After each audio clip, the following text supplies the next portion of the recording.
Here is Duhan. And now let's check out the lineups courtesy of Gatorade, all fueled up and ready to go for the second half of basketball.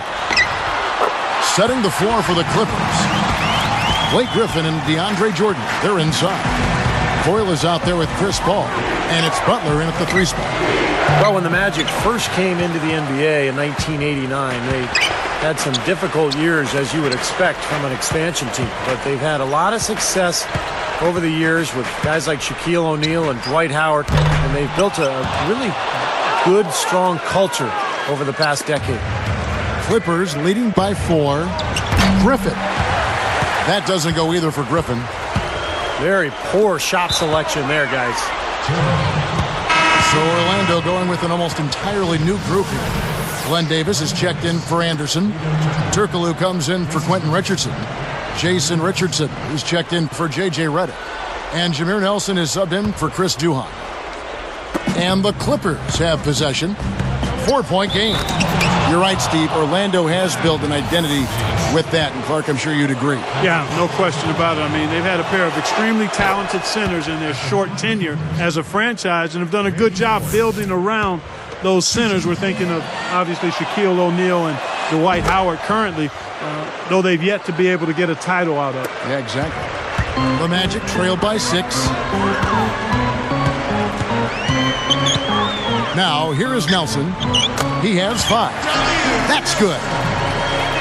Nelson's got 7 points in the game. Here's Jordan. Excellent D from Howard. And this is why you need size inside, the ability to contest shots and force misses. Steve, that's exactly right. Even when you get in close, it's still a tough shot. From deep, Richardson. Good. And a nice assist from Nelson. Nelson's got 5 assists in the game. Well, I tell you, Jason Richardson was having what I thought was a strong season for the Suns last year, but things went a bit south when he was traded over to the Orlando Magic. And no good. Had a chance to take the lead. Boy, he's got a nice-looking stroke. That almost went in. Yeah, a lot of times he'll hit that shot regardless of the defense. You know, he's not going to make a mistake when he gets in tight. That's a good hoop there. Clark, going back to Richardson, he went from 19 points a game to around 14 points after the trade, so you're right on that one. Steve, did the change in his production surprise you at all?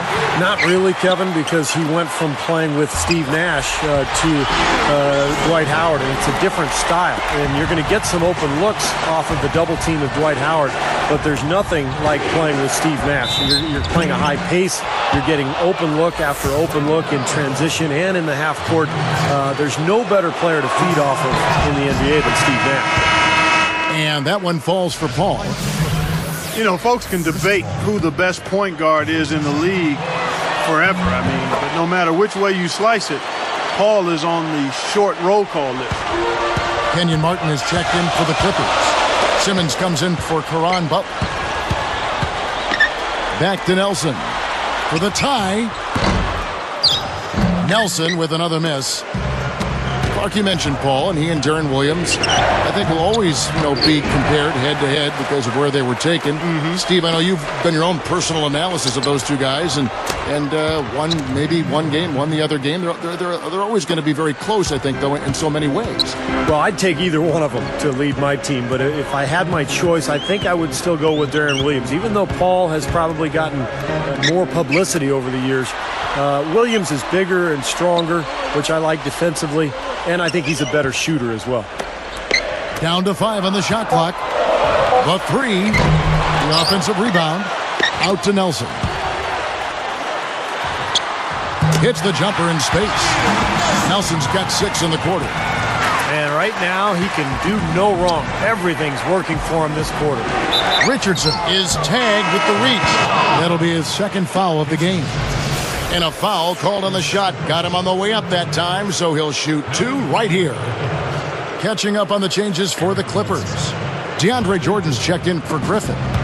Eric Bledsoe is subbed in for Chris Paul. Davis gets called for the reach. That's his 3rd foul so far. Bonus situation in effect, so we'll head to the free throw line for 2. You know, it took a while, but it's nice to see those knees of Kenyon Martin start to get closer to full strength as he continues to make a solid contribution to his team. And the basket by Turkoglu. You You know, guys, he's always looking for that open three. I mean, that's his strength, and sometimes the best time to get the three is in transition.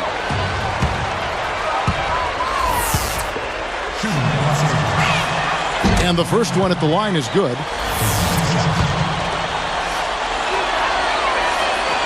And good on the second, so he makes them both.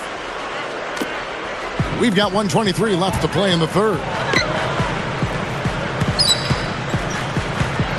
Now, here's Richardson, covered by Foy. Goes up on the wing. Here's Howard. A strong effort on the rebound. Nets the second chance points. He's just playing so well across the board, guys. Yeah, I agree. I mean, that's exactly what his stats look like, definitely. Go back to Kmart, Clark. You had knee problems, too, so you can appreciate what this guy has gone. Hard to think he'll be the explosive player he was, but he is a smart defender, always has been. Veteran. Steve, a lot to offer. Oh, defensively, I mean, Kenyon Martin's as good as it gets, Kevin, because this is a guy who can guard multiple positions. He's got incredibly quick feet, and he takes pride in it. I mean, he just wants the challenge of guarding the opponent's best player. Nelson kicks to Turkoglu. That misses, had a chance to tie it there. Well, neither team has really gained an edge rebounding-wise here, and the score reflects that. Well, if one team can start hitting the boards harder, I mean, it'll give them a good chance to pull away.